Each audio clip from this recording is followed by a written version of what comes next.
Hey, ¿qué tal equipo? Sean bienvenidos a este nuevo proyecto en el cual abarcaremos salud, seguridad y trabajo.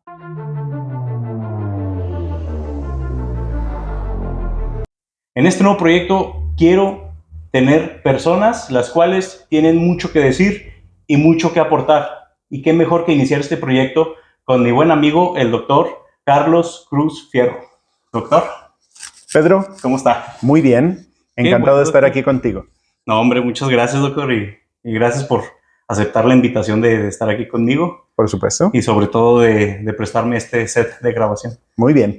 Ya sabes, cuando gustes. Bueno, doctor, primeramente, pues para que nuestra audiencia lo conozca, ¿quién es el doctor Carlos Francisco Cruz Fierro? Esa es una muy buena pregunta, Pedro, porque podríamos ir desde, soy uno de 8,000 millones de personas en este planeta. Entonces, desde ese punto de vista, a veces es fácil perderse entre qué tanto somos dentro de la multitud. Soy el quinto hijo de una familia. Mis hermanos todos mayores que yo, pues ya hicieron su vida, hicieron su camino, son bastante mayores que yo. Pues tuve la fortuna de contar con el regalo de la educación que me dieron mis padres y que me llevó pues a irme haciendo el camino que fui haciendo y que es lo que me ha llevado a ser quien soy hoy. Y hablando de eso, ¿por qué eligió química como su carrera?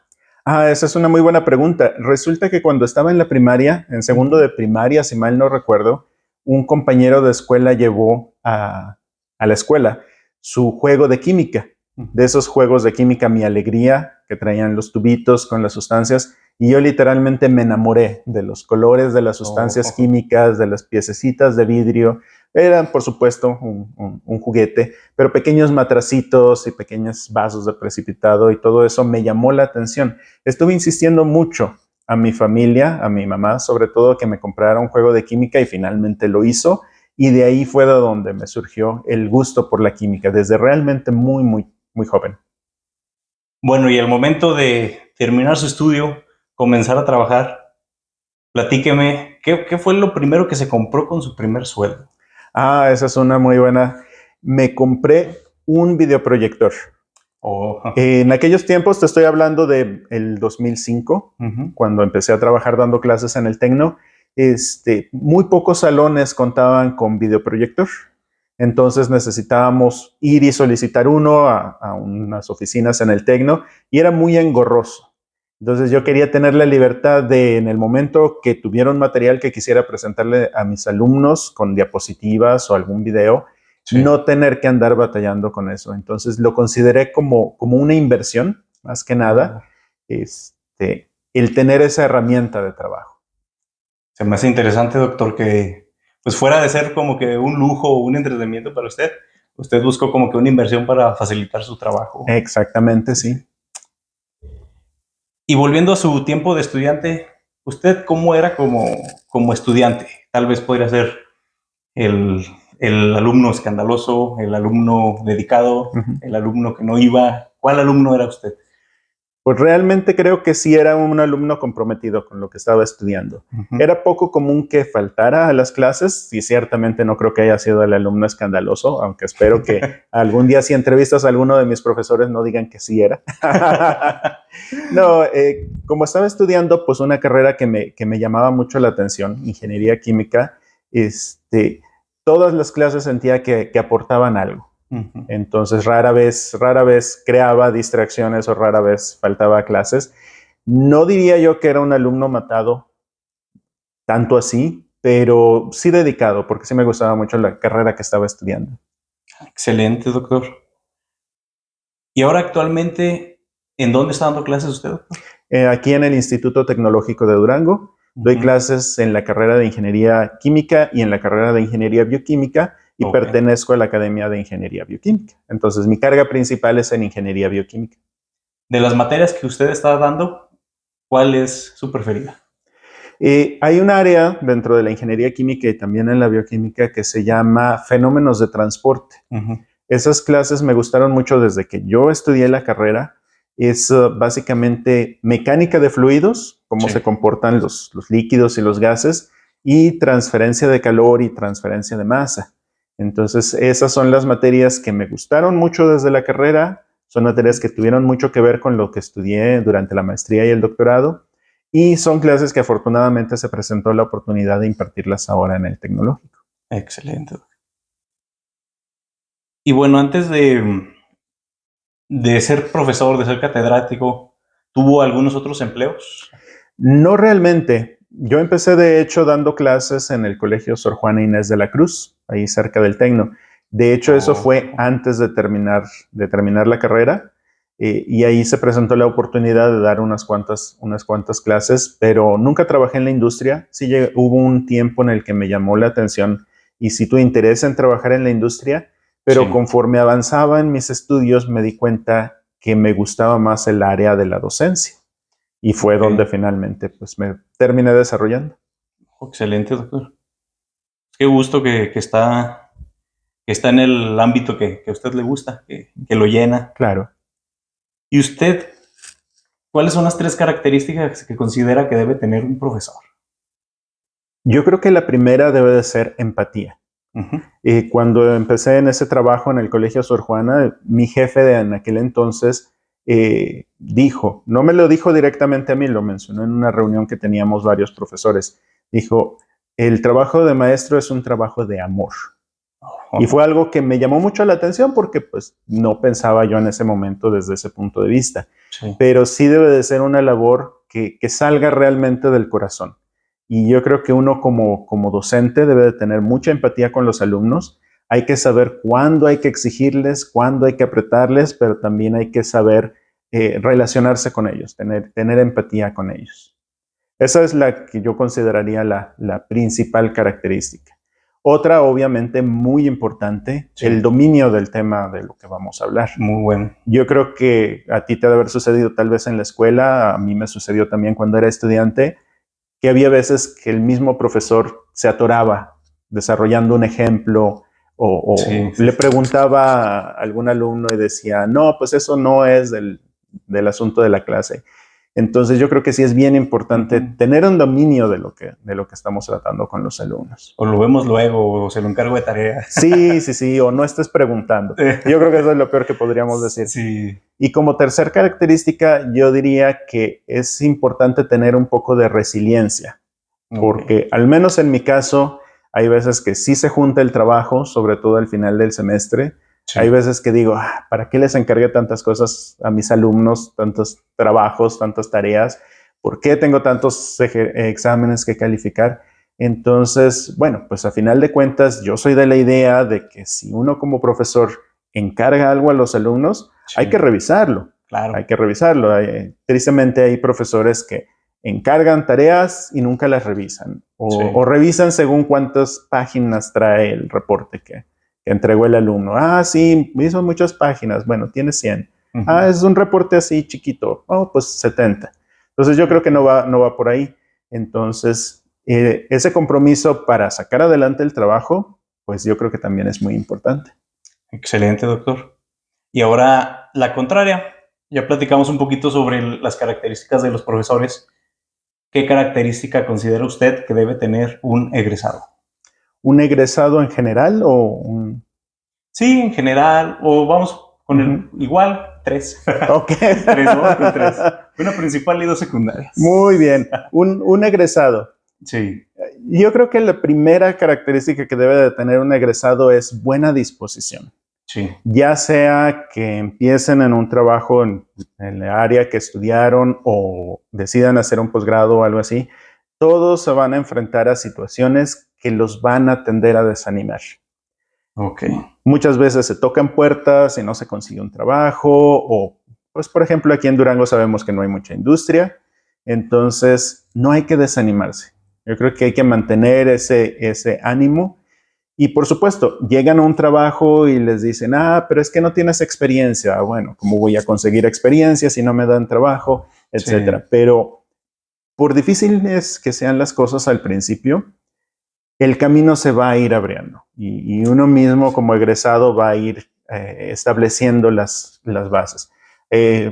Algunos egresados que yo he conocido, que fueron mis alumnos, consiguen un trabajo en cierta área o cierta característica del trabajo y termina gustándoles y dicen, ahora pues quiero seguir en esta línea de trabajo. Es correcto. Sí, así es. Otra característica muy importante que yo creo que debe de tener un egresado y que tristemente no le damos mucho énfasis desde la etapa de estudiante es realmente comprometerse en lo que uno hace. Sí. Cuando uno llega a un trabajo, obviamente te van a explicar de qué se trata el trabajo, te van a explicar de qué se trata lo que hace la planta donde trabajes, si es por ejemplo, una industria química o una industria bioquímica. Y ahí lo peor que se puede hacer es ser apáticos. Muchos estudiantes les explica el maestro y no prestan atención o no le dan la importancia. En la industria no te van a estar explicando 2, 3, 4, 5 veces. Cierto. Ahí lo ideal es, te explican una vez, lo entiendes, si tienes dudas, pregunta, sé asertivo, sé proactivo y comprométete. No aquello de, es que te tienes que poner la camiseta de la empresa. Yo creo que no se trata precisamente de eso, porque a veces muchas empresas lo usan como un pretexto para sacar más de los trabajadores. Sí. Pero yo creo que debe de ser, yo estoy aquí, estoy en esta oportunidad, ¿cómo puedo hacer el mejor desempeño en mi trabajo? Excelente. Que mi trabajo hable de mí. Muy bien. Como quien dice, dar un plus. Sí, efectivamente. Muy bien, doctor. Y bueno, doctor, usted, bueno, a lo mejor respecto a ese tema que usted me menciona, yo creo que también ahí podríamos agregar cierta tolerancia a la frustración, ¿no? Sí. Porque pues, con el estilo de vida que tenemos actualmente, que es súper movido sí. En la casa, en los trabajos, pues yo también considero que a lo mejor esa sería una característica extra que debería tener un egresado. Sí, es parte de la resiliencia, que no solo desde el punto de vista laboral, sino desde el punto de vista de la vida en general. Uno nunca sabe qué situaciones te va a poner la vida. Entonces hay que saber enfrentarlas con calma. Muy bien abordado, doctor. Bueno, ¿y usted, doctor, qué hace en su tiempo libre? Buena pregunta, Pedro. Así como que mucho tiempo libre, desafortunadamente no tengo, por lo mismo de mi trabajo y pues la carga de trabajo que a veces ello significa. Lo que me gusta más en mi tiempo libre es relajarme y encontrar algo, ya sea una lectura o algún programa de televisión o alguna película, algo que me deje algo adicional, que me deje alguna enseñanza adicional. A mí, por ejemplo, me gusta, si veo una serie de televisión, me gusta fijarme en cómo es cada personaje y tratar de aprender algo de esos personajes. De su forma de ser o de cómo se enfrentaron a alguna situación. Entonces, sí me gusta, te digo, en mi tiempo libre, sobre todo, tratar de liberarme de la presión cotidiana, pero no nada más de, me voy a acostar y no voy a hacer nada. No perder la oportunidad de enriquecer mi propia vida con algo adicional. Excelente. Estuve investigando un poco acerca de su conferencia y ahí mencionaron que usted tomó la decisión de dejar Durango para ir a estudiar una maestría a Oregon, me parece, ¿verdad? Sí, a la Universidad Estatal de Oregon. ¿Cómo fue la sensación de dejar Durango y qué consejo usted le daría a una persona que está entre me voy a estudiar fuera o me quedo aquí? ¿Qué consejo le daría usted? Efectivamente. En mi caso, la transición no fue muy difícil porque ahí donde yo llegué en esa universidad estaban estudiando su doctorado precisamente 2 profesores de aquí del Tecnológico de Durango. Entonces llegué con gente conocida y me hospedaron en su casa unos días. De hecho, pues se puede decir que llegué a un ambiente ligeramente conocido y ellos me ayudaron ya a ubicarme en lo que tenía que hacer en la universidad. Yo le diría a las personas que están pensando o considerando estudiar o buscar una oportunidad laboral fuera, anímense. Literalmente, como dicen por ahí, el no ya lo tienes. Y muchas veces nos frenamos nosotros mismos ante oportunidades que no sabemos qué beneficios nos van a aportar. Frecuentemente me preguntan, bueno, tal vez no tan frecuentemente, pero sí ocasionalmente me han preguntado que qué es mejor, estudiar una maestría en México o en el extranjero.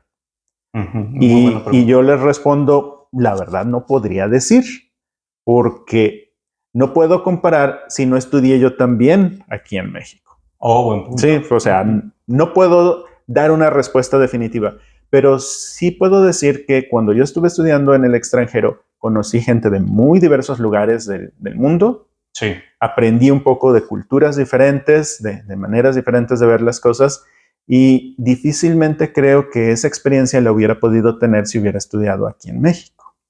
Entonces yo creo que hay que ver los pros y los contras siempre en toda decisión, pero yo creo que cuando uno tiene la oportunidad de ir a un lugar distinto y conocer gente diferente, yo creo que es algo muy enriquecedor. Entonces usted siempre fue bueno para el inglés. Más o menos. De hecho, cuando decidí irme a estudiar a Estados Unidos, sí me aboqué bien al inglés. Y aún así, cuando llegué, siento que me tomó un año ya realmente sentirme bien afianzado. Una pequeña anécdota es que cuando iba en el avión, me recuerdo que se acercó la persona que nos ofrece las bebidas y me dijo, y no le entendí. Y eso que había estado estudiando un año y medio intensamente en inglés. Y fue cuando me di cuenta que me estaba ofreciendo café. Y yo nada más acerté a decir yes, please, pero también en parte es porque yo me sentía pues un poquito desubicado en ese momento, ¿verdad? Entonces, es algo que obviamente toma tiempo. Sí. Y sí hay algo que mencionaría yo ahí. Los profesores, cuando yo estaba ahí en la universidad, eran muy comprensivos porque están acostumbrados a tratar con estudiantes extranjeros. Mi asesor me decía, yo sé que si estoy platicando con uno de mis estudiantes y nada más me está contestando yes, yo sé que no me está entendiendo, entonces. Pero me está poniendo atención. Sí, lo está intentando. Yo creo que al final de cuentas lo más importante es, estamos haciendo el intento. Sí. Y cuando uno sale fuera, ya sea a estudiar o te digo en alguna oportunidad laboral, no hay que tener miedo de hacer el intento. De equivocarnos. Si decimos, si vamos a la tienda y pedimos algo y decimos la palabra equivocada, no pasa nada. No hay que tenerle miedo a fallar en lo que sea. Bueno, excepto los médicos, porque pues ellos sí, no deben de equivocarse. Tienen que ser muy exactos. Sí. Pero es bueno animarse. Es bueno animarse. ¿Cuál es la situación más extraña que ha tenido con un alumno? Sí, bueno, hay cosas que a lo mejor no debería de hablar mucho de ellas, pero la situación más extraña que he tenido con un alumno. Y tuve un alumno que demandaba que estuviera a un lado de él explicándole. Sí. No voy a decir nombres, pero tú sabes quién eres. Y que me gritaba, doctor, venga para acá. Y yo, bueno, pues ahí voy. ¿Qué pasa? Esta duda, sí. No se vaya, lo quiero aquí. Es algo que desde cierto punto de vista es cómico, pero yo creo que es muy importante lo que te decía de la empatía. Sí. Lo que te mencionaba ahorita de la empatía. Hay que tomar las cosas con ligereza. Yo puedo imaginarme algún otro profesor que dijera, bueno, ¿qué le pasa a este alumno? Sí. ¿Por qué está tratando de acaparar mi tiempo? Que se pusiera a la defensiva. Sí. O decir, no, espérate, porque no eres el único en la clase o lo que sea. Yo creo que hay que tomar las cosas con buena disposición siempre. Ese alumno hoy en día es uno de mis mejores amigos. Entonces, yo creo que hay que ser abiertos, no hay que ser demasiado formales. Hay una frase que me gusta mucho que dice, si no te estás divirtiendo, no lo estás haciendo bien. Muy bueno. Y muchas veces yo, en el contexto de la clase, trato de buscar también ese comentario chusco o algo alegre o tomar las cosas con ligereza. No hay que tomarnos las cosas a veces demasiado seriamente. No enfocarte tanto en lo formal. Exactamente, exactamente. Y si un alumno me grita, no se vaya, quédese aquí, pues voy y me quedo ahí, no pasa nada. Para ver qué pasó. Así es. Excelente, doctor. Hace rato le preguntaba un poco de su maestría. Uh-huh. ¿El doctorado dónde lo estudió y en qué es ese doctorado? Lo estudié ahí mismo en la Universidad Estatal de Oregon. Tanto la maestría como el doctorado fueron en ingeniería química. No tenían un área específica como tal, ya dependía de la trabajo de tesis que uno hiciera, pues ya el enfoque que en un momento dado particular se le diera. Sí. Y una de las razones por las cuales quise estudiar ahí mismo el doctorado, aparte de que me gustó mucho la universidad, el ambiente en el que estuve y los amigos que hice, es que la misma universidad me revalidaba las materias que había cursado para la maestría, me las revalidaban para el doctorado. Entonces, cuando terminé la maestría, prácticamente llevaba medio doctorado hecho. Entonces, eso obviamente yo lo vi como una ventaja.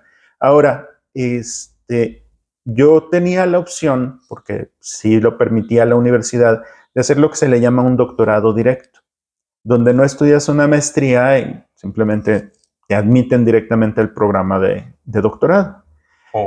¿Por qué quise sí hacer una maestría? Porque yo estaba en un país extranjero, yo estaba apoyado por el gobierno de México a través de una beca de CONACYT, pero uno nunca sabe qué puede suceder de repente. Uh-huh. Si había algún cambio en los lineamientos de CONACYT y no podía yo seguir recibiendo una beca, o si tenía alguna situación familiar o algún problema de salud y me tuviera que regresar antes, me iba a regresar a México básicamente con las manos vacías.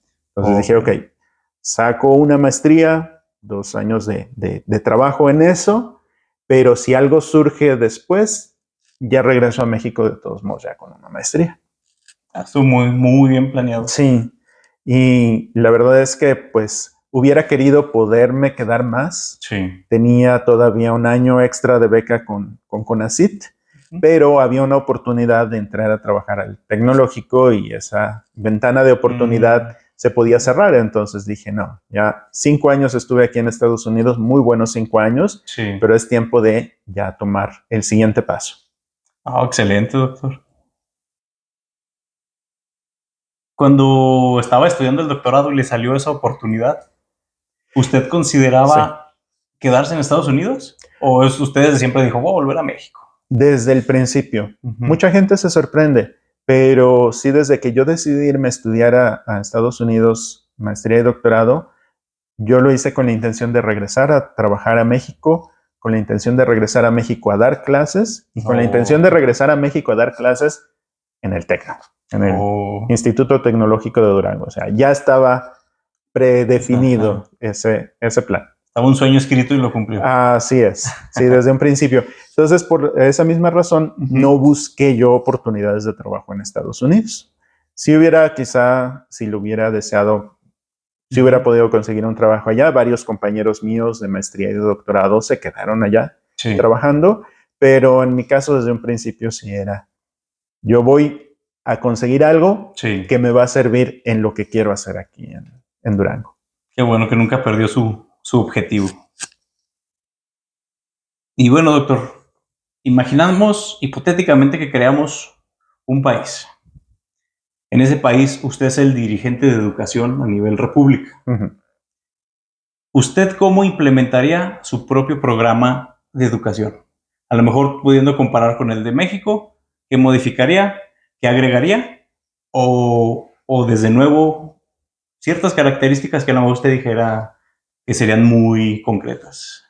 Muy bien. Yo creo que sí tomaría como base lo que ya tenemos. Difícilmente las cosas se pueden crear desde cero. Yo soy de la idea de que siempre hay que mejor tomar algo que ya tenemos e irlo depurando, irlo mejorando.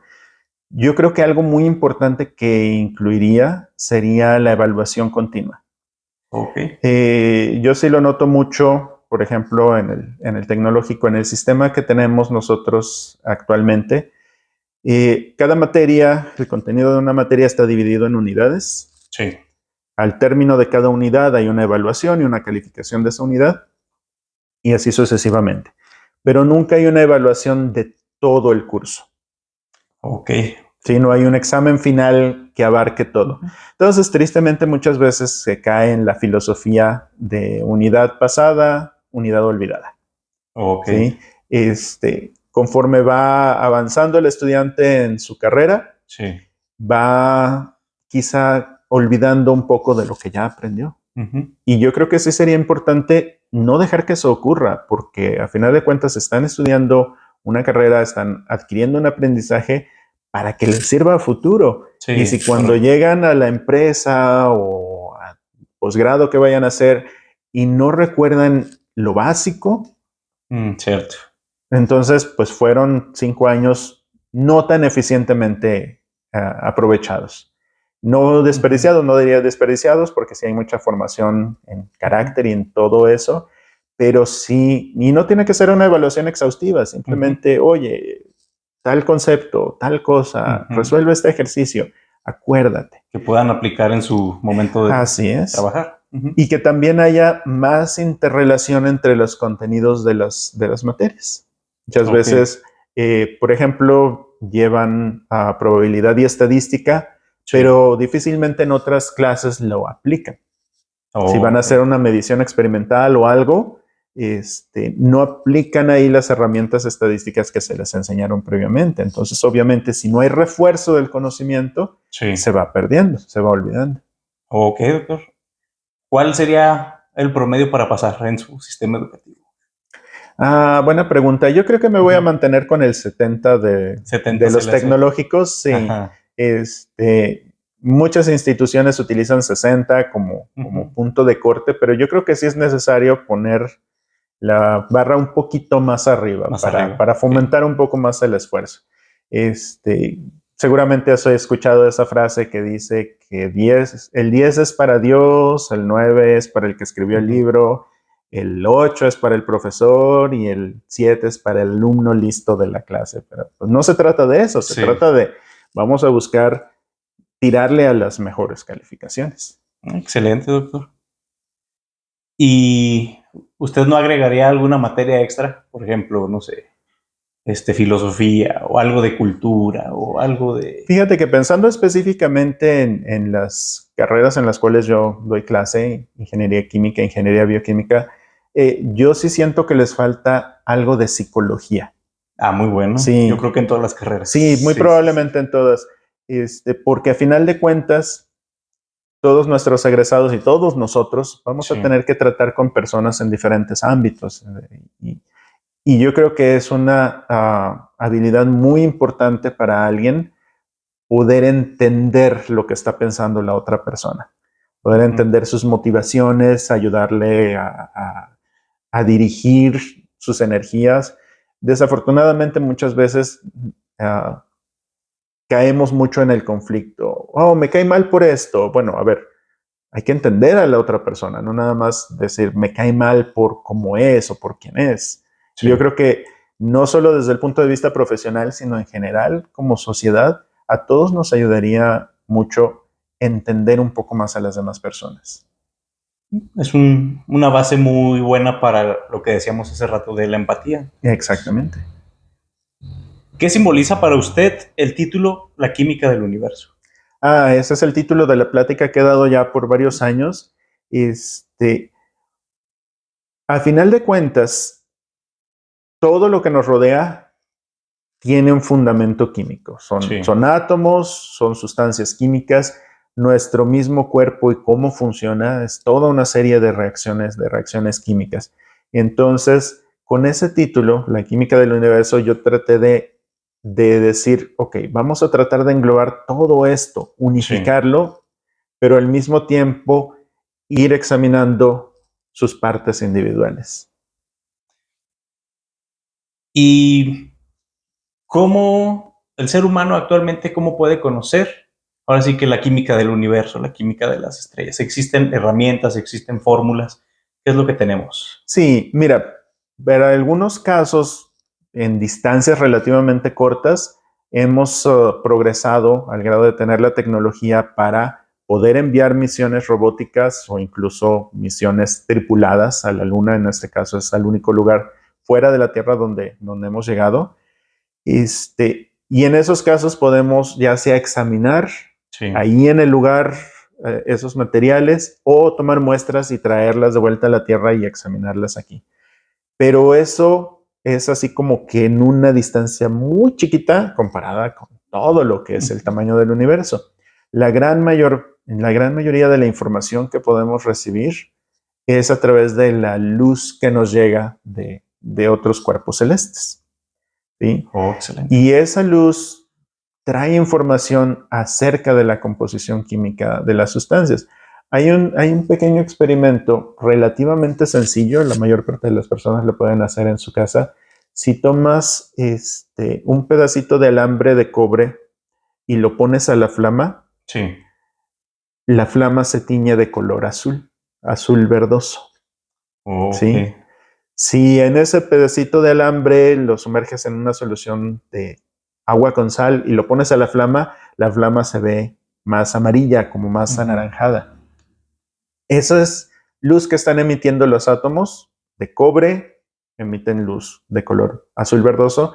Los átomos de sodio emiten luz amarilla. Es el mismo principio que hace que los fuegos artificiales tengan diferentes colores. En los fuegos artificiales le agregan ciertas sustancias químicas para que emitan ciertos colores. Entonces, eso es a final de cuentas lo que nos permite saber un poco acerca de la composición química de otros cuerpos. Dependiendo de las características de la luz que emiten o de la luz que absorben, eso nos va a dar información de qué sustancias químicas están presentes. Ahí nos queda claro que la química está presente en todo. Literalmente en todititos lados. ¿Qué es una estrella, doctor? ¿Y de qué está compuesta? Mira, prácticamente todas las estrellas son inmensas bolas de gas, pero es un gas que está ionizado. Es un gas donde los átomos han perdido algunos de sus electrones y andan los átomos por ahí y los electrones también. Esa condición se le llama un plasma. ¿Sí? Pero en una estrella es tan fuerte la gravedad que en el centro la presión es muy, muy inmensa. Sí, es un poco como la presión cuando desciendes en el agua. Los buceadores saben sobre eso, los submarinos.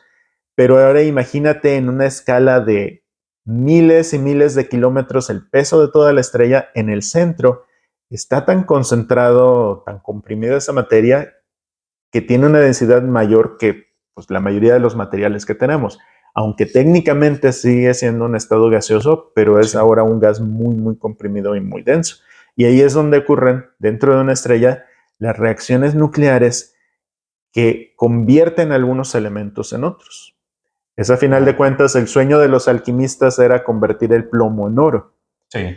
No sucede exactamente así en las estrellas, pero en la mayoría de las estrellas lo que está ocurriendo es que se está convirtiendo hidrógeno en helio. Sí, son los dos elementos más livianos en el universo.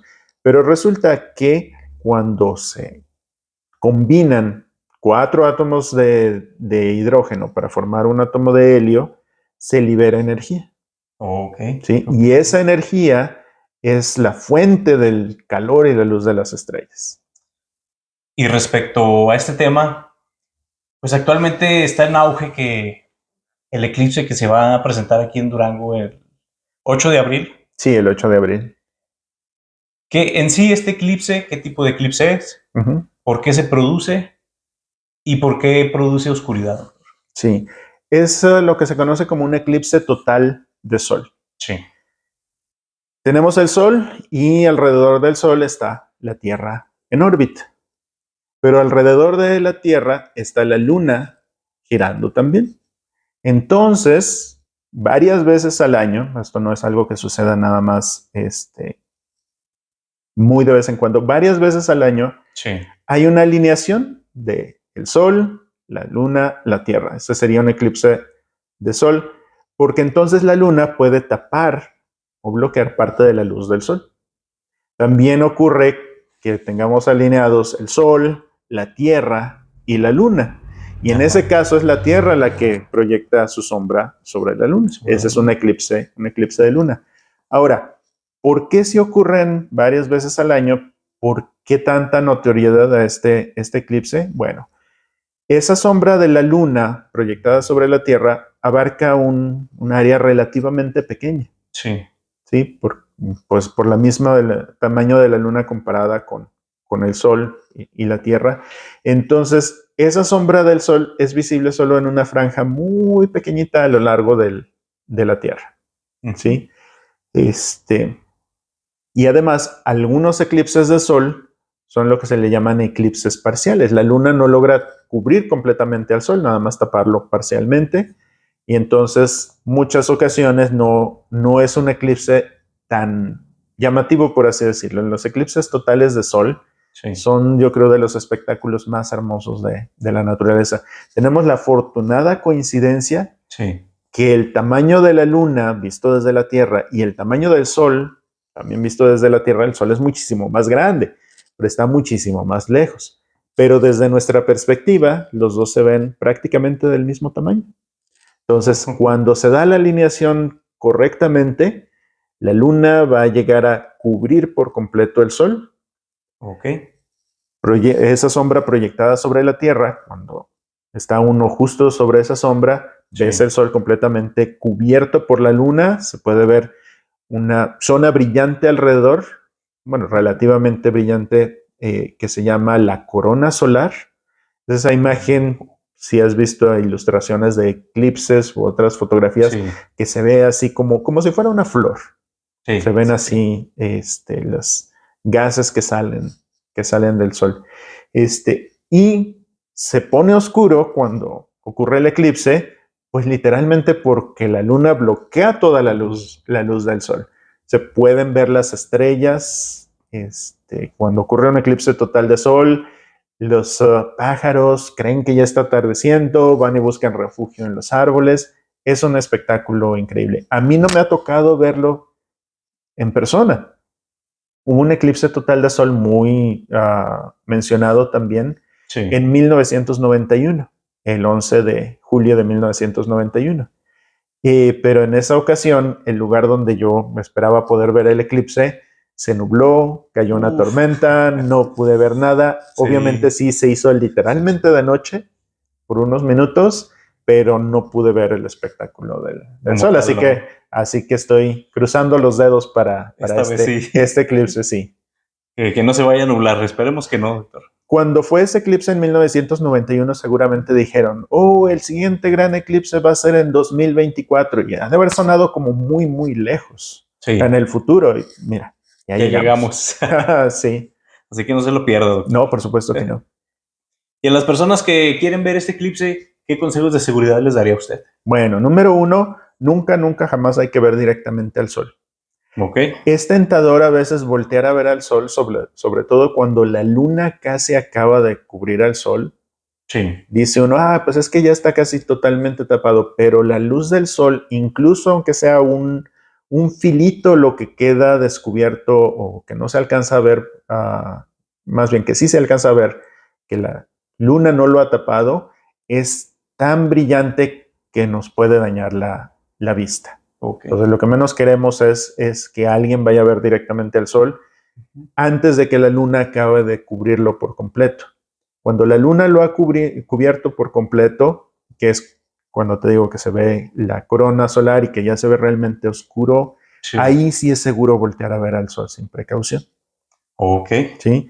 Dependiendo de dónde esté ubicado uno cuando pasa esa sombra de la luna, esa fase de totalidad dura 3 minutos, 4 minutos cuando mucho. Pero si está uno más en la parte externa de esa sombra, a lo mejor puede durar menos, puede durar medio minuto o 1 minuto. Entonces, solo cuando está totalmente oscurecido, es seguro voltear a ver al sol, y en cuanto nos demos cuenta que se empieza a ver de nuevo brillante, dejar de ver, sin protección. Hay lentes adecuados para poder ver. Se ha promovido mucho eso, que la gente consiga de esos lentes. A veces mencionan también vidrios de soldador. Deben de ser de cierto grado de de protección, o sea, no cualquier vidrio de soldador. No sé mucho yo sobre eso, pero sí sé que hay de diferentes graduaciones en cuanto a qué tanto bloquean la luz.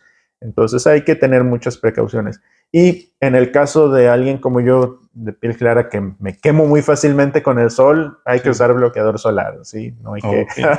Porque sí vamos a querer estar afuera con nuestros lentes viendo el sol, y si no nos protegemos adecuadamente, la piel, al día siguiente vamos a tener unas quemaduras.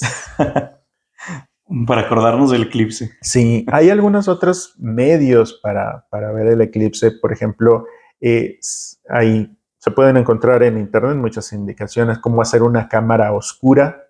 Es básicamente una caja de cartón con un agujerito donde podemos proyectar la imagen del sol y ya poder ver lo que sucede sin arriesgarnos. O una hoja de papel con un agujerito, una coladera de cocina con todos los agujeritos que tiene, o a veces también las sombras de las ramas de los árboles. Las ramas de los árboles, con sus hojas y todo, dejan pequeños espacios por donde sí se alcanza a filtrar el sol, y cada uno de esos actúa como una pequeña cámara y podemos ver pequeñas siluetas del sol siendo eclipsado. Entonces hay muchas maneras. ¿Y este fenómeno se podrá grabar o no es recomendable para las cámaras? No, probablemente sí. El detalle es que los sensores de las cámaras, por ejemplo, las cámaras de nuestros celulares o una cámara de video, a lo mejor sí aguantan brevemente una exposición a la luz directa del sol. Yo creo que todos hemos tomado una foto así y el sol sí sale dentro del cuadro, pero una exposición prolongada sí la puede dañar. Entonces, a menos de que fuera una cámara con un filtro especial también para observación solar, no recomendaría arriesgarse. Además, hay otra situación. El eclipse, desde que la luna empieza a cubrir el sol, que es cuando le llaman el primer contacto, cuando el disco del sol es tocado por primera vez por el disco de la luna, en ese momento difícilmente podemos apreciar algo, porque literalmente el sol se ve como un disco con una pequeña mordidita. Desde que empieza ese primer contacto hasta que se alcanza la fase de totalidad, transcurre bastante tiempo. No tengo el dato exacto, pero sí transcurren probablemente una hora. Entonces, querer estar ahí viendo todo al mismo tiempo o grabando todo al mismo tiempo es demasiado tiempo. Entonces, es un proceso muy lento, muy gradual. Cuando finalmente la luna cubre por completo al sol y que te digo, se ve la corona solar y todo, son como 3 o 4 minutos que podemos apreciarlo, y yo creo que ahí es cuando hay que sacarle el máximo provecho, tratar de tomar fotografías, video, también de los alrededores, porque no es solo el hecho de que el sol está eclipsado, es cómo se ve todo a nuestro alrededor. Y después, cuando la luna empieza ya a dejar al descubierto el sol, también va a tardar una hora, hora y media en lo que termina de descubrirse. Entonces, en ese lapso de tiempo, tanto en lo que está empezando el eclipse como que está terminando, de vez en cuando volteemos a ver el sol con la debida precaución y vamos a ver el disco del sol cubierto en diferentes grados. Pero si no es algo así como para estar las 3 horas ahí probablemente pendiente, que dure el eclipse viendo constantemente. Y mencionan muchos lugares para ver el eclipse. ¿Cuál podría ser la diferencia? Por ejemplo, se menciona mucho que se puede ver en Durango capital, se menciona mucho que se puede ver en Pueblo Nuevo, como es en Mexiquillo, en el Tecuán, todo ese tipo de lugares. Y también se menciona que el mejor lugar será en Nazas. ¿Habrá alguna diferencia visual de estos 3 lugares o será imperceptible? No habría realmente demasiada diferencia. Obviamente, dependiendo también de las condiciones climáticas. Quiero pensar que por ser principios de abril vamos a tener cielos despejados. Esperemos. No como esa vez que te digo que me cayó la tormenta y no pude ver nada. Realmente no notaríamos ninguna diferencia real en alguno de estos lugares.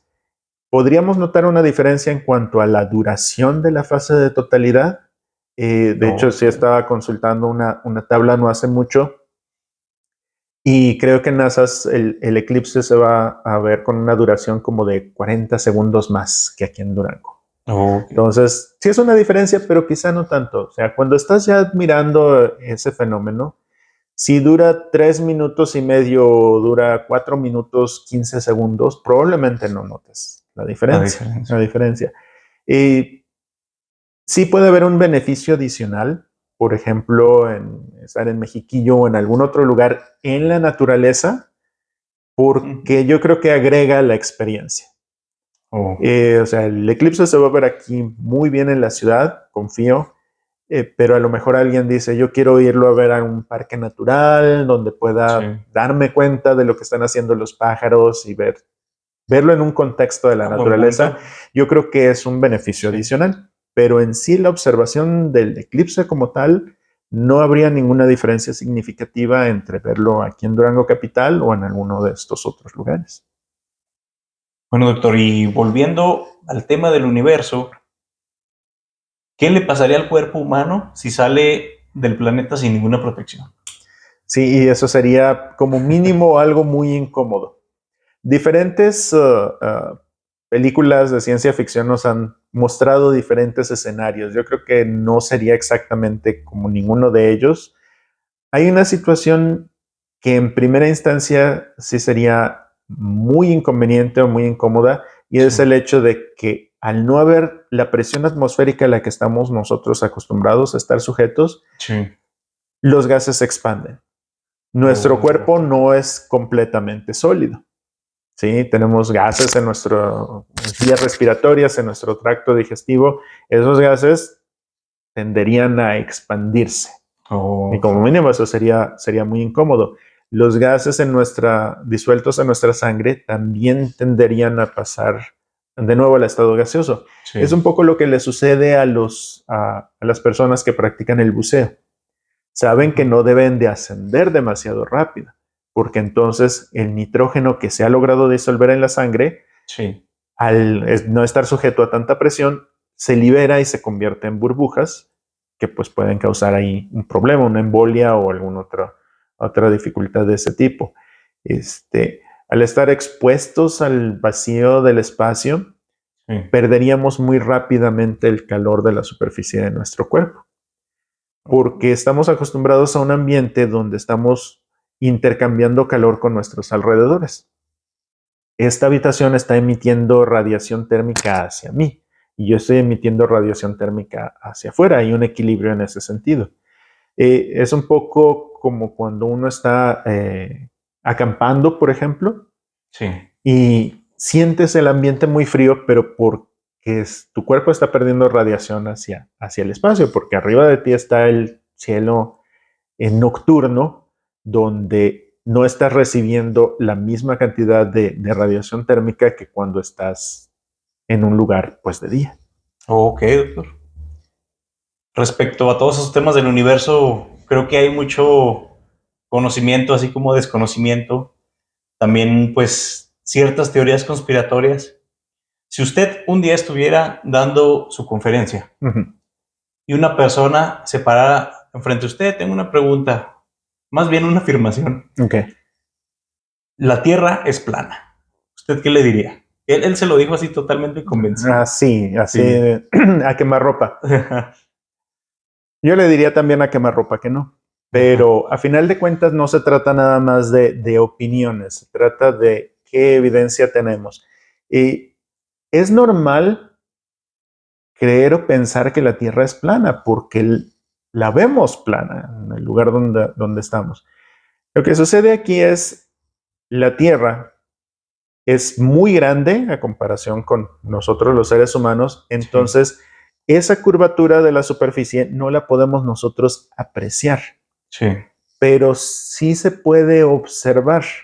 Si te fijas, por ejemplo, al atardecer o al amanecer, quizá es más fácil verlo al amanecer, cuando el cielo está nublado y va a empezar a amanecer, las nubes se iluminan primero por abajo. Es cuando vemos esa muy bonito, dorado, amanecer o también los atardeceres después de que se ha puesto el sol. Sí. Entonces, si la Tierra es plana y el sol está de alguna manera aquí arriba, Sí. ¿cómo es posible que veamos las nubes iluminadas desde abajo? Oh, buen punto. Considerando la curvatura de la Tierra, si yo estoy aquí y el sol ya se ha puesto o está por salir, bueno, el sol no es el que se mueve, la Tierra es la que va girando en realidad, pero sí hay un momento en el cual la luz del sol alcanza a pasar Sí. por debajo de esa capa de nubes, pero porque tienen esa curvatura. Entonces, esa es una... Y yo no había caído en cuenta en eso hasta una vez que estaba viendo una de mis fotos precisamente de un amanecer. Y dije, ay, qué bonito se ven las nubes iluminadas por abajo. Dije, pues si la Tierra fuera plana, no sería eso posible. No pasaría ese efecto. No sería eso posible. Otra situación, y es algo que probablemente sea relativamente fácil de medir, es el hecho de que debido a esa curvatura, si tú ves algo a una cierta distancia, en realidad está un poquito más abajo. Sí. Eso lo han afirmado siempre con respecto a los barcos en alta mar. Que cuando era, por ejemplo, un barco de velas, al irse alejando el barco del puerto, ibas viendo que iba desapareciendo, ¿sí? Y lo último que veías era la vela y finalmente dejabas de ver la vela. No, es correcto. Si la Tierra fuera plana, tú deberías de ver el barco cada vez más chiquito, más chiquito, más chiquito, Sí. pero nunca deberías de dejar de verlo. Oh, ok. Con Buen un punto. telescopio suficientemente bueno, deberías de ver, sí, ahí está el barco, ahí está la vela y todo. Pero se sigue viendo. Pero se sigue viendo. Pero debido a esa curvatura, cada vez vamos viendo menos hasta que se pierde. Muy buena respuesta, doctor. Sí, hemos escuchado que dicen, el Sol es una estrella. Entonces, ¿por cada estrella hay una galaxia, doctor? De hecho, va al revés, más bien. A ver. Sí, el Sol es una estrella. Sí. Las demás estrellas que vemos en el cielo nocturno también son como el Sol, pero todas las estrellas que podemos ver nosotros en el cielo nocturno son parte de la galaxia en la que vivimos. La galaxia es un conjunto de estrellas. Cuando vemos otras galaxias, usando telescopios suficientemente poderosos, vemos la imagen clásica de la galaxia como una galaxia espiral. Sí. Creo que todos más o menos hemos visto eso en alguna imagen en televisión. La vemos brillante. La razón por la cual las galaxias se ven brillantes o emiten luz es porque están conformadas de muchísimas estrellas. No las alcanzamos a distinguir individualmente. Sí. La galaxia espiral más cercana a nosotros es la galaxia de Andrómeda. Sí, con algunos telescopios se puede apreciar. Cuando nosotros vemos una fotografía de esa galaxia, ahí hay, creo que alrededor de 1,000 millones de estrellas. Entonces, por eso no las distinguimos individualmente. Algunas fotografías que han tomado con el telescopio espacial Hubble, de mucha resolución de esa galaxia, sí se alcanzan a ver las estrellas individuales. Pero sí es más bien por cada galaxia, son muchas estrellas. Ok, doctor.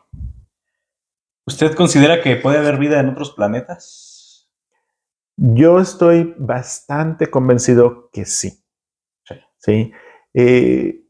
Afortunadamente, la vida aquí en la Tierra ha prosperado al grado de que hemos evolucionado nosotros, seres conscientes, pensantes, y el universo es tan vasto que encuentro muy difícil la noción de que este fuera el único lugar donde se dieron las condiciones adecuadas para que hubiera vida. Sí. No sé si haya cientos de otros planetas con vida en nuestra galaxia, o a lo mejor solo unos cuantos, o a lo mejor miles de millones, no lo sé. Esta es una de las grandes incógnitas que tenemos todavía por descubrir. Pero hay 400,000 millones de estrellas en nuestra galaxia y hay miles y miles de millones de galaxias. Sí. Entonces, pensar que solo aquí ocurrió esto, se me hace muy difícil de creer. Ahora, que vengan los extraterrestres en platillos y todo eso, ahí sí no lo creo. No, sería solo teoría. Sí, sí, eso es ya pues, diferentes deseos de algunas personas, pero desear algo no lo convierte en realidad. Pero yo sí estoy seguro que debe de haber vida, diferentes formas de vida en otros lugares. Estoy de acuerdo con usted, doctor. Creo que sería hasta un tanto egoísta pensar que somos los únicos Sí, en este inmenso universo. y es que el principio de la civilización humana, lo que alcanzábamos a notar o apreciar, pues era en realidad una mínima fracción de lo que en realidad existe. Entonces, Sí, no era del todo descabellado pensar, sí, pues somos los únicos, pero porque era muy poquito lo que sabíamos de lo que hay allá en el espacio. es correcto, doctor. ¿Y si usted pudiera irse de vacaciones a un planeta, lo haría? Tipo el proyecto que trae Elon Musk de ir a Marte o así.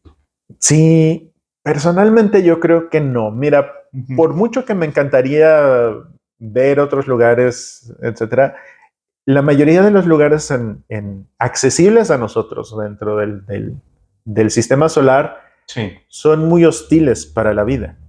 La Luna, por ejemplo, no tiene atmósfera y está sujeta a, como no tiene un campo magnético protector, está sujeta a radiación que viene del Sol. Okay. Igual Marte. Marte es quizá el lugar un poquito más hospitalario para nosotros en un momento dado, pero no tiene un campo magnético que proteja de las partículas de alta energía que vienen del Sol, no tiene una capa de ozono que nos proteja de la radiación ultravioleta, como aquí en la Tierra. Entonces, yo creo que hay muchos muy buenos lugares para vacacionar aquí en nuestro planeta antes de pensar en fuera. Soy muy de la idea de que debemos de explorar y debemos de ir, y obviamente hay quienes se preparan precisamente para eso, astronautas que se dedican a eso, y es parte del instinto humano de explorar y conocer, pero hasta que no haya ya un hotel con agua caliente, Sí. no me apunten todavía. Ambientes hostiles no. Sí, Que sí, sí, cualquier sí. error puede convertirse en el último. Y además es muy difícil porque la Luna, enviar una sonda a la Luna llega en unos cuantos días. Enviar una sonda a Marte es un viaje que tardaría meses. Sí. Pensar en enviar algo a Neptuno o a Saturno puede tomar, no sé, un año o 2 años. Y si algo sale mal, sí, es muy probable que algo salga mal. sí, entonces, pero te digo, o sea, eso no es una medida razón para no seguir explorando. Claro. Sí. Y por ejemplo, si encontráramos un planeta en el cual hay condiciones similares a la Tierra, pues, y lo ofrecían a usted como voluntario para ir a poblar, ¿aceptaría? En ese caso probablemente sí, porque ya estaríamos hablando de un ambiente más compatible con la vida como la conocemos, Sí. y lo vería no solo como una oportunidad de establecer una colonia humana en otro lugar, y a lo mejor en un momento dado asegurar la persistencia de la especie humana, Sí. sino también como una oportunidad de aprender y conocer Buen de, punto. de ese otro lugar.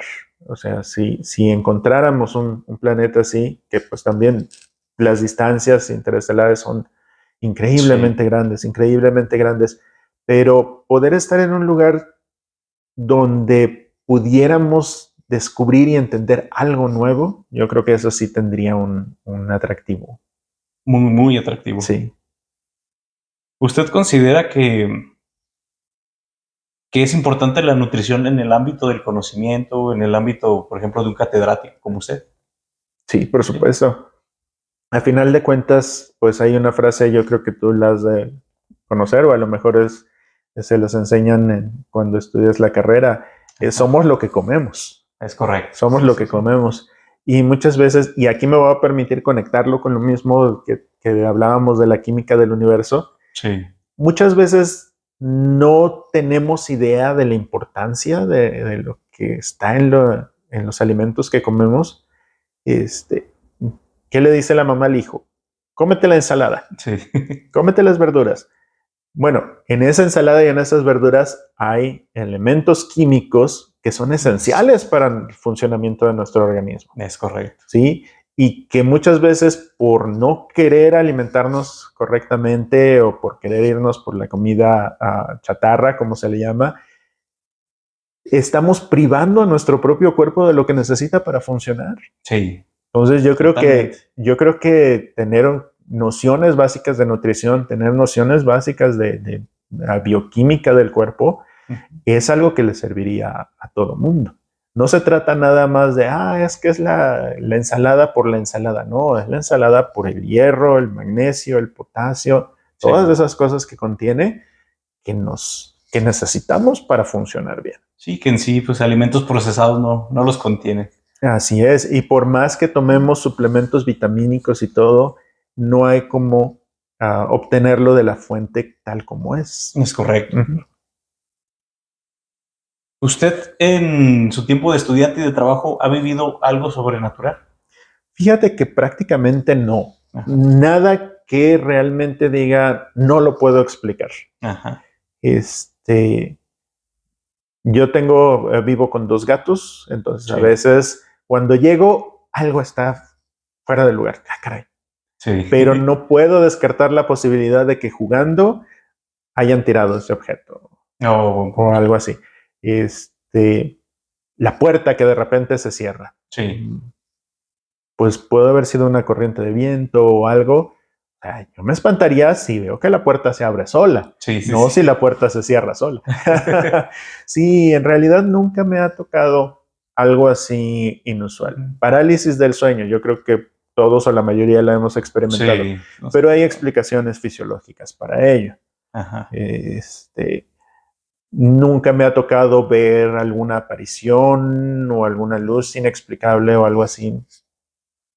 Pues qué bueno, doctor. Mejor. Sí, qué bueno y no tanto, porque bueno, obviamente siempre dice uno, pues quiero saber si es cierto o Sí, no, sí, sí, ¿verdad? sí.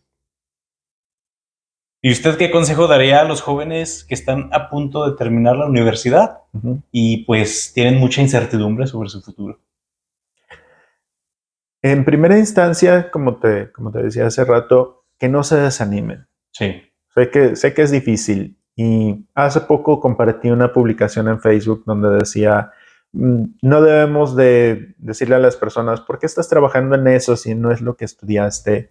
Un trabajo es un Oh, trabajo, no puede ser algo temporal o a veces simplemente descubres después que había otra cosa que te gustaba más sí. que la carrera que estudiaste. Pero yo creo que no debemos de dejarnos desanimar por las adversidades porque la mayoría de nosotros no tenemos ya el camino puesto para nosotros. Tenemos que irnos abriendo ese camino. Y además, eventualmente llegan las recompensas. Y otra cosa muy importante que yo creo que todos deberíamos de aprender un poquito más, quizá debería de incluirlo junto con la psicología, que Sí. deberían de enseñarnos a todos, educación financiera, Oh, sí. saber cómo ahorrar, saber todo ese, Declarar impuestos. declarar Sí. impuestos, todo eso, porque pues es necesario. Y muchas veces decimos, ay, qué bien, ya me pagaron, voy a irme al cine y a cenar y esto y lo otro, y ok. Dicen que el problema es que queremos ahorrar lo que nos queda después de gastar, Sí, es verdad. cuando deberíamos de gastar lo que nos queda después de ahorrar. Oh, muy bueno. Siempre guardar un poquito, porque uno nunca sabe qué vayamos a necesitar más adelante. Es correcto, doctor. Mientras navegaba en la red en ciertos grupos de sobre las estrellas, sobre el universo, encontré unas preguntas medio extrañas. Me gusta saber cómo las contestaría usted, doctor. Ok, échamelas. ¿Por qué los aviones nunca sobrevuelan la Antártida? Bueno, desconozco la razón exacta, si te Sí, voy a sí, decir sí. eso. No me he puesto a investigar, pero la Antártida es literalmente un continente. O Sí. sea, es muy grande, pero también es un lugar de condiciones muy extremas, Ok. frío muy extremo. Eh, en los polos, tanto en el polo sur como en el polo norte, están rodeados de una corriente de viento que se llama la corriente en chorro polar. Sí. ¿Sí? Y esa básicamente está conteniendo la mayor parte del aire frío que hay en los polos. Entonces, sobrevolar el polo sur implica hacer un viaje, no sé, me voy a aventurar una cifra, Sí. de 3, 4 horas en temperaturas extremadamente frías. Oh. Entonces, técnicamente es riesgoso para cualquier avión hacer ese recorrido. No hay un lugar donde si hay una emergencia puedas aterrizar, no hay nadie que te pueda ayudar. Sí. Simplemente las expediciones que se hicieron a pie al Polo Sur, Sí.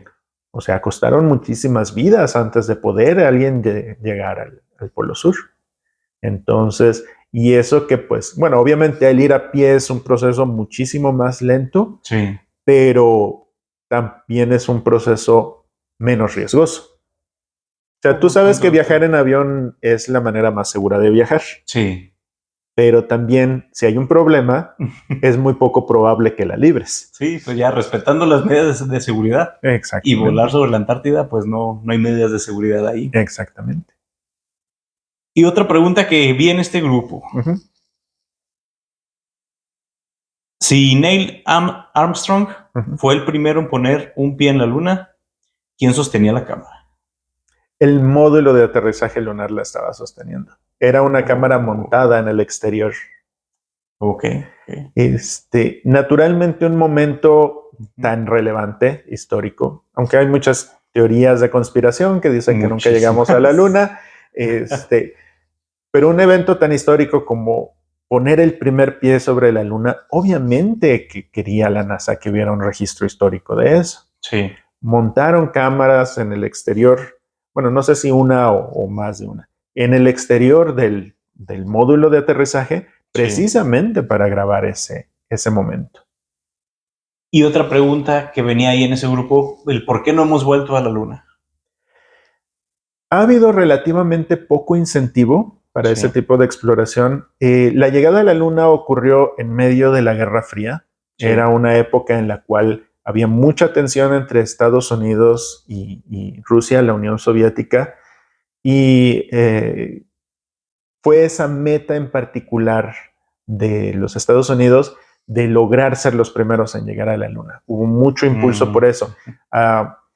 Les calaba mucho que los rusos fueran los primeros en poner un satélite en órbita alrededor de la Tierra, fueron los primeros en circunnavegar con un astronauta de la Tierra, y no querían que los rusos fueran los primeros en llegar a la Luna.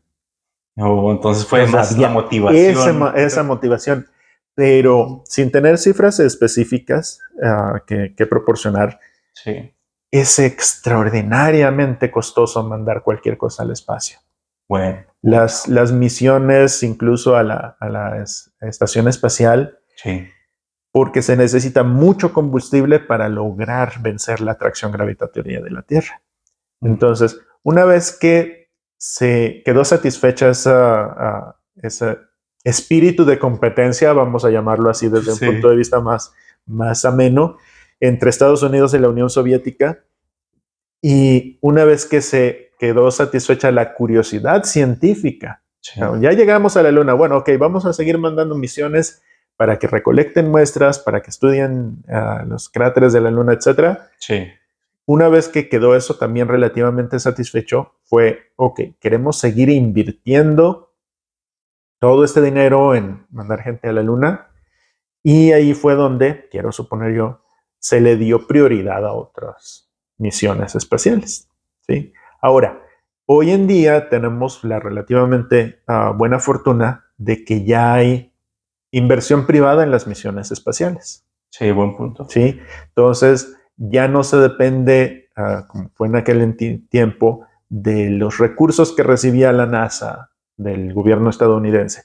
Ahora ya hay quien dice, bueno, yo quiero hacer esto porque yo lo quiero hacer y tengo los recursos para hacerlo. Exacto. Y eso ha impulsado mucho el avance espacial.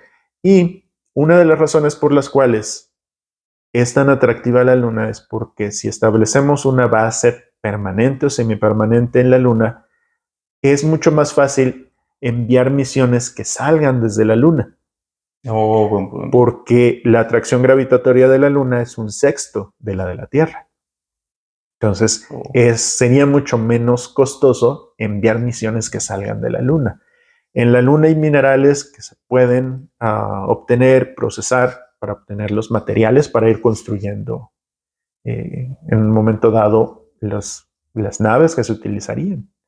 Entonces, ahí es donde entra ahora el incentivo de nuevo. Sí. Si queremos llegar a Marte, es más fácil hacerlo si salimos de la Luna, entonces hay que irnos estableciendo primero en la Luna. Entonces, ¿considera usted que se están brincando un paso muy grande al querer ir primero a Marte antes de establecerse en la Luna? Sí, no, porque como siempre, si se trata de lograr llegar, se puede lograr llegar saliendo desde aquí, desde la Tierra, pero ya empezar en algo más regular. Sí. Sí, ok, ya no se trata nada más de poder decir llegamos o mandamos unas cuantas misiones, ya que haya un tránsito un poquito más permanente, desde el punto de vista científico, turístico, porque el turismo espacial ya es algo, ya es una realidad, o desde el punto de vista de, ok, vamos a ver si hay algún incentivo económico, porque al final de cuentas siempre se trata un poco de eso, ya va a tener más sentido partir desde la Luna o tener la Luna como centro de operación. Muy bien, doctor. No, pues muchas gracias por su tiempo. No, al contrario, Pedro, muchísimas gracias por la invitación y me da mucho gusto haber podido contribuir al arranque de este proyecto tuyo. No, hombre, gracias, doctor. Y antes de irnos, ¿cuál es su personaje favorito de Dragon Ball? Muy bien. Alguien me preguntó algo parecido recientemente. Sí. Qué coincidencia. Sí, fíjate que curiosamente no estoy tan familiarizado con Dragon Ball como quisiera. Es algo que ha adquirido más recientemente. De la serie original, probablemente el personaje con el que me sentiría más identificado es con el maestro Karim. La idea de este maestro sabio, sereno, pero a la vez ligeramente cómico, ligeramente simpático, me siento identificado. Me siento identificado ahí. Y ya si expandimos esto un poquito más, el personaje quizá con el que me sentiría un poquito más identificado es el de Whis, de Dragon Ball Super. Muy buena elección. Sí, alguien que pues quizá de entrada no piensas que sea con esas habilidades o esas características y que también mantiene en cualquier momento cierto grado de serenidad. Cierto. Serenidad y cierta presencia que es no inalterable o inmutable, pero sí sereno.